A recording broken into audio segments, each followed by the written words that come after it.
Welcome to today's presentation. My name is Will Sims for the Will Sims Method, and I'll be going over some tools and some things about how to register your business. Just trying to provide a simple resource for people to use who don't necessarily know where to start. So just a bit about what the Will Sims Method is. The Will Sims Method is designed to provide a step-by-step process for regular people to create an additional stream of income to supplement what they're doing or to become a primary source of income for those that want to be their own boss and make their own rules. So how we do this is we provide an opportunity to see real-life trial and error. These methods have been used, tested, and verified to be of good value so that you don't have to waste your money and time trying to figure it out on your own. The methods contained here will consist of both free and paid services, as well as training on how to set up and activate these methods. So if you follow me, make sure that you like and subscribe, like the video, subscribe to the channel, and then you'll be notified every time I launch a new video, and you'll be the first to see it. So we're going to get right into it, how to register your business. For this presentation, we'll be focusing on home-based businesses and which option is best for them. So some different types of businesses are the common business structures. You have a sole proprietorship, a partnership, limited liability company, corporations, and cooperatives. You also have nonprofits, but I didn't put that on here. But you can get a more detailed description of these businesses at the link listed below. And all the links that I share here, I am going to have in the YouTube description so that you can click and follow those as well. For the purpose of this presentation, we'll also focus on sole proprietorships and LLCs, as these are the most commonly used for home-based businesses. So the benefits for registering your business. I know a lot of times when we decide we want to open a business, we just start providing a service. You know, people start cutting grass, they just get a lawnmower and cut and they get paid cash. Or people might make plates, they pretty good cooks, they'll make some food, post some pictures on Instagram and social media and have people come and buy food from it. But if you're looking at making this into a business, you definitely want to register it. Now we'll go over some of the reasons why in just a moment. So for a sole proprietorship, this option can be a good choice for low-risk businesses and owners who want to test their business ideas before forming a more formal business.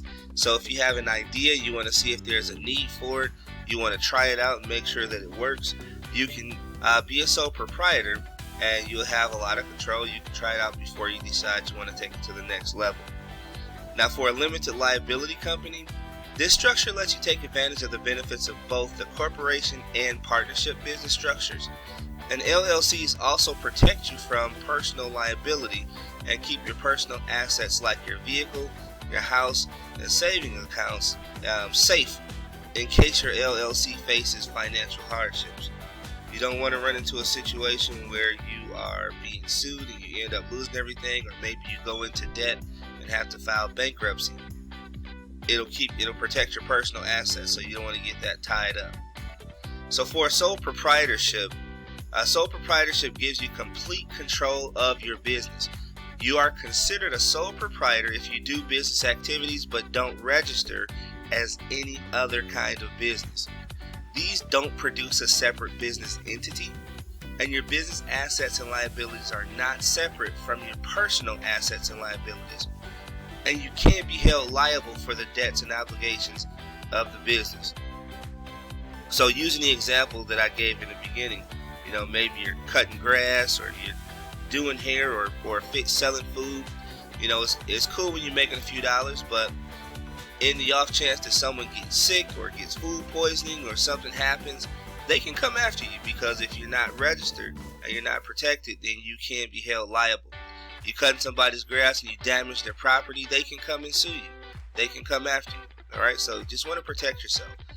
Sole proprietors can still get a trade name, but it can also be difficult to raise money because you can't sell stock and banks are hesitant to lend to sole proprietorships. Now for a limited liability company, profits and losses can get passed through to your personal income without facing corporate taxes. LLCs are also considered self-employed, and they must pay into Medicare and Social Security. So that's another thing, another reason you want to register, so you can make sure that you're getting your proper credits. You also have access to tax deductions that are not available to regular W-2 employees. So you do get a lot of things that you can write off when you are doing them for the purpose of your business. LLCs are also a good choice for medium or higher risk businesses and owners with significant assets that they want protected, as well as owners that want to pay a lower tax rate than they would with a corporation. Okay? So once you decided which option you want to take, the next step is to complete your registration. So you want to register your business online. Once you have the name and you've researched it to confirm that there's no one else with that same name, you want to register it so that you can protect your brand. You can register it if you have copyright. You can take the appropriate steps to copyright it as well. That's something that we'll look at on another time. Right now we're just looking at actually getting your business structured.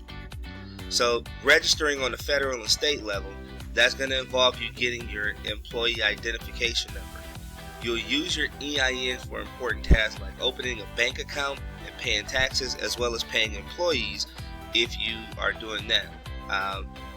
You can get your EIN by using the IRS Assistance Tool that is located on the IRS website. Alright, so we have a snapshot of it down there in the bottom right corner. And then you want to check with your local state for state level requirements. You also want to apply for licenses and permits. So depending on what your business does, you may need a combination of licenses and permits on both the federal and state level. These requirements and fees will vary based on your business activities, location, and government rules. Alright, so you can access the federal list based on what you're doing, and I'm just going to click on the link so you can see what it looks like. Alright, so this is depending on what you're doing. This tells you which department, the issuing agency for that appropriate license and permits. So there's a number of things. You just go through this when you have an opportunity. And then also you access the state level requirements using the same type of link. Alright, so this one is going to go for your state. So each state has its own requirements. So you want to make sure that you're checking the site so that you know what the requirements are for your particular location. So I'm not going to go into all 50 states. In fact, I'm not going to go into any of the states, just because I want to try to keep this video as short as possible with as much information. So the links that I have here will be listed in the description, so you can access those as well. And just remember to subscribe to the channel and like the video so you'll be notified when I publish new content and steps that can help you along your entrepreneurial journey. Now, the most important thing about having your business registered is keeping your money in line. So you want to make sure that you get you a business bank account so that you can make sure that you're paying and that you can see that you're actually profiting and that you're not losing money by trying to do a business but not handling the money properly.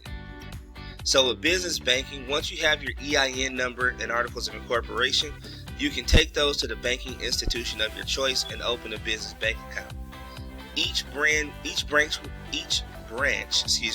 will have their own variation of documents needed, but in most cases, you will need your tax ID number, your state filing paperwork, your articles of incorporation, a photo ID, and in each location will normally have a banking associate to assist you with the application process. And some banks that you can use, and we're getting to the end of it, some banks that you can use, these are ones that I've used personally that I do know that do offer good service. You have Aslo, which is what I currently use for my business. They have zero fees. They have online sign up and they're an online bank. They do not handle cash deposits. So you can pay invoices, you can invoice people, you can do bank wires, you can get paid by using merchants that deposit directly into your bank account, but they don't do cash. They're 100% online. You have Chase Business Checking. They're a well-known national brand. They have several options designed for every level of business that's available. Chase.com.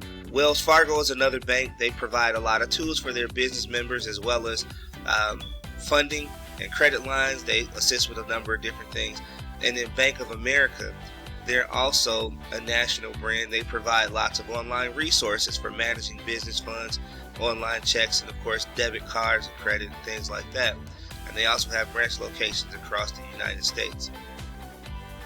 So thanks for checking this presentation out. Just wanted to share some information for someone that possibly wanted to know what they needed to do to register a business but didn't know where to start. Although this information is free on the internet, sometimes it's not organized in a way that is easy to do or follow. So if you like the video, remember, like it, subscribe to the channel, and you'll be notified when I publish new content. Thanks, and you have a good day.